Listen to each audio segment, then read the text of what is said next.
Hi, everyone. I hope you're well on this hot day. Um, we're in the middle of the book of Numbers, and it, in many ways, is a tragic book because the point of the Torah, I would say, is twofold. One, it's to make this physical, geographical, political journey from slavery to freedom, from Egypt to Israel, to one's own home. But I think on a deeper level, it's to become free. And yet the paradox of freedom in the Torah is that freedom is really about trusting in God and following God's ways and, in effect, becoming a new kind of people. And the book of Numbers, I think, shows graphically how really hard it is to be free. How hard it is to take responsibility for what one does. And in the Jewish paradox of things, how hard it is for that to be involved with trusting in God. Today, we read, in effect, a second jarring, profound episode of mistrust. Of course, the first one was the golden calf in the book of Exodus. And today it's in this parsha, it's really the story about the spies. Everything is going along very nicely. They're following God's commandments about, orders about arranging the tabernacle, etc. But when they start off, they begin to complain. And this is the end of that complaining dynamic, meaning that it says, oh, go and scout out the land of Israel, and you will see that it's a land of milk and honey. You'll see that it's a place where you can and will be happy, and you just need to have faith.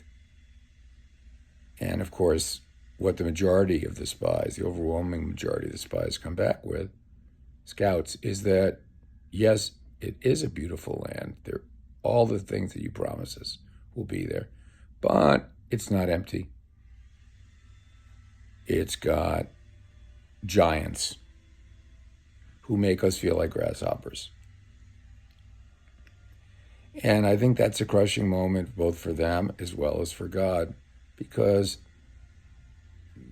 they realize that for all that God has done for them, they really haven't changed. So as I pointed out, the book of Numbers is tragic because, unlike the more progressive, even utopian notes in Judaism that says change is possible, repent, change, do tshuva, you can become a kind of a new person, new wine in old bottles sort of thing.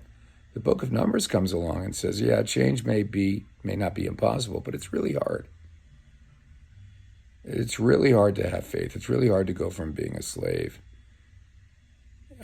to being free. It's really hard to trust in God.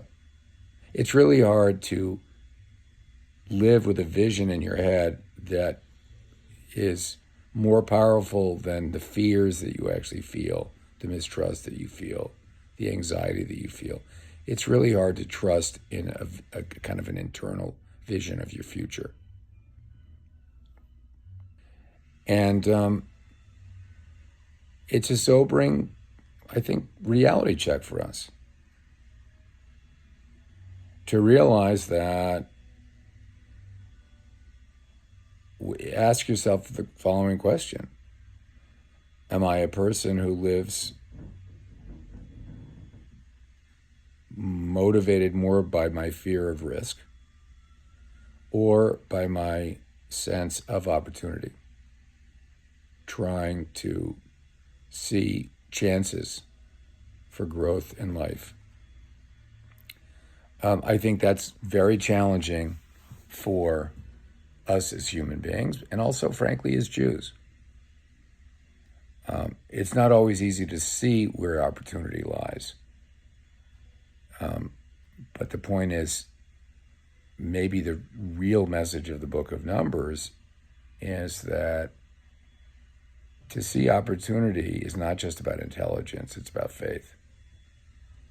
It's about trust. It's about believing in something that may feel really terrifying.